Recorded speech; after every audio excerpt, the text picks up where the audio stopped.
Within the city limits, fireworks are now completely illegal. But outside of the city limits, you can still have your 4th of July fun. According to Northport Mayor Bobby Herndon, the City Council approved a new law saying you can't buy or use fireworks in city limits. He said they gave a lot of consideration to local business. But this is more of a safety issue, and you know, it just the council felt that it needed to be done. Dizzy Dean's fireworks owner Glenn Dodd went to the council to try to lift part of the ban. Originally, you couldn't even buy within police jurisdiction. We cooperated, worked together, found what we feel like is a really good compromise, and that is that we are still allowed to sell within the police jurisdiction. And both Dodd and the city of Northport agree that you can find a middle ground between good safety and good business. Any decision the council makes, you know, we got several businessmen on the council, me being one of them. We want to see businesses do well and prosper. Of course, there are a lot of people that live up in this area where we are now in 69 North that are seeing us when they come by, and we're getting a lot of new customers that way. In Tuscaloosa County, Tommy Townsend, WVUA News. Stay calm, stay safe, stay calm, stay home, stay. DCH Regional Medical Center registered nurse Chris Jennings taught a group of teenage girls how to be a safe babysitter.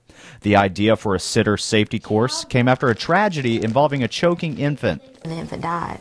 So that Dr. Keener, came up with the idea that sitters needed to be better prepared, that they needed to be taught how to handle a choking victim and how to do infant CPR. The students learned things like how to properly give chest compressions, how to know when it's appropriate to dial 911, and how to let parents know their kid is safe with them. We're just learning how to talk to the parents and, you know, ways just to feel comfortable with them and know that you're safe. And then ways to, you know, make sure the kids are all right and safe. And we're learning how to, you know, communicate with the parents well, understand what we need to do for the child, you know, to make them feel comfortable, not just us.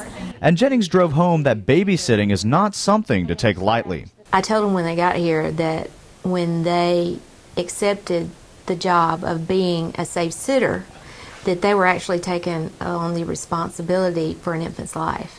Now, one of the simplest and easiest things they taught at this class is how to safely pick up and hold a baby.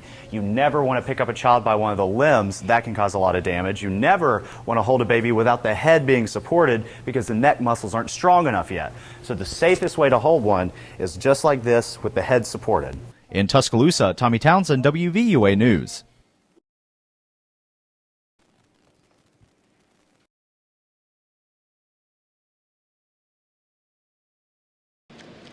You know, in the last 2 days, I pulled 2 bodies out of the river. Don't come back across this buoy line. If you do, this is a jailable offense. Strict words from Alabama Marine Police Officer Freddie Ingram. He says he hopes the 2 boaters he pulled over today take his warning. Within the last couple of days, it's really hit home just how important it is to stay a safe distance from the dam. Ingram worked both the Moundville and Utah drownings this week. He says both accidents could have been avoided. You might be subjected to drowning because you don't have proper safety equipment. He sent the 2 boaters off with a warning. If the dam had opened up while their boat was past this buoy line, they could have been in real danger. On every stop, I check their safety equipment. I want to check it just to make sure not only do they have the safety equipment, but I want to make sure that it's in good working order. There are things Ingram says everyone needs to have for a day on the river. You always need to go out with at least one other person. You also need a throwable flotation device. Communication gear and medical kits are also a good idea, and know your limits. Just don't even push it. If you're not a good swimmer, don't go any further than waist deep, and try to always have an adult around or have somebody that is an expert swimmer around, so if you do get in trouble, they can help you get out of the water. And Officer Ingram says if you can't have any other piece of equipment with you while you're out on the water, a good life jacket may be your best bet. If you have a child on the boat that's under the age of 8 years old, they have to have a life jacket on at all times.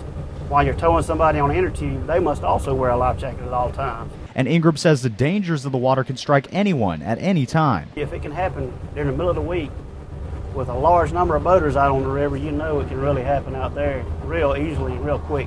On the Black Warrior River, Tommy Townsend, WVUA News.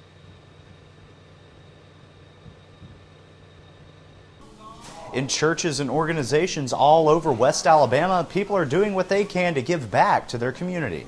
People like Pastor Vincent Mott. He and volunteers with the St. Peter AME Zion Church prepared traditional Thanksgiving fare and gave it to anyone who came in. Mott says he wishes they could do it every day. Just doing God's will, reaching out to families that don't feel like cooking, to the one that don't have nowhere to go to eat. Meanwhile, across town in the Rosedale community, the Salvation Army set up a truck to serve meals. In addition, they handed out snacks, oranges, and hand-knitted scarves and hats. The Salvation Army still has not rebuilt their Greensboro location since the April 2011 tornado. We lost our building, as everybody knows, but the Salvation Army is still here. And this is one way that we let the community know that we haven't stopped our services. And at the other end of Greensboro Avenue, Chuck's Fish put together hundreds of meals in tinfoil packages. They serve more than 500 people. Chuck's owner Chris Eddings hopes that food can get to everyone who needs it. And if you're capable of making a donation, fantastic. But it's either way. You can come in, we don't ask any questions, we feed you for free, and we enjoy doing it every year. Now, Chuck's Fish doesn't only help out on Thanksgiving. They partner with Five, take the American Lunch for the People van around West Alabama year-round. In Tuscaloosa, Tommy Townsend, WVUA News.